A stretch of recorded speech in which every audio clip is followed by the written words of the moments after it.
श्री शिवरुद्राष्टकं स्तुति।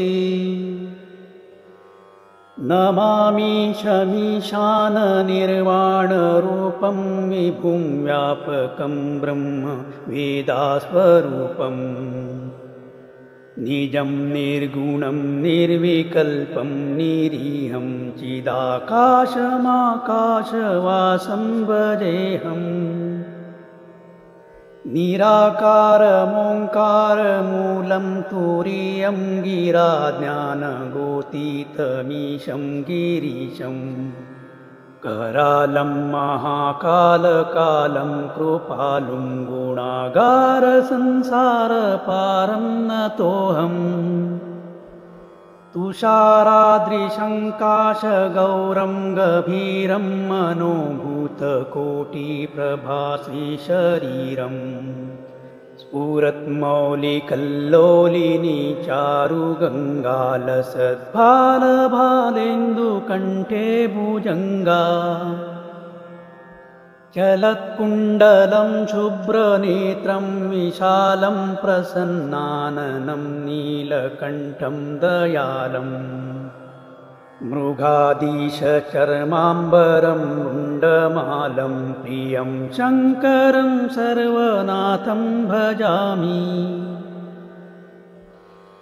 प्रचण्डं प्रकष्टं प्रगल्भं परेशम् अखण्डम् अजं भानुकोटिप्रकाशम् त्रयशूलनिर्मूलनं शूलपाणिं भजेऽहं भवानीपतिं भावगम्यम्।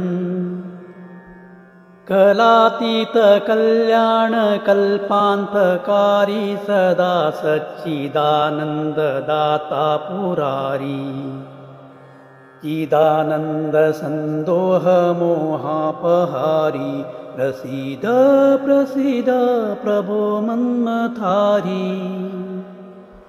न यावद् उमानाथ पादारविन्दं भजन्ति हलोके परे वानराणाम् न तावत् सुखं शान्तिसन्तापनाशं प्रसीद प्रभो सर्वभूताधिवासम्। न जानामि योगं जपं नैव पूजानतोऽहं सदा सर्वदा शम्भो तुभ्यम्। जराजन्म दुःखो गतातप्यमानं प्रभो पाहि आपन्नामामीश शम्भो। रुद्राष्टकम् इदं प्रोक्तं विप्रेण हर्षोतये ये पठन्ति नरा भक्तया तेषां शम्भो प्रसीदति। ॐ तत्पुरुषाय विद्महे महादेवाय धीमहि तन्नो रुद्रः प्रचोदयात्। इति श्री गोस्वामी तुलसीदासकृतं श्री रुद्राष्टकं संपूर्णम्।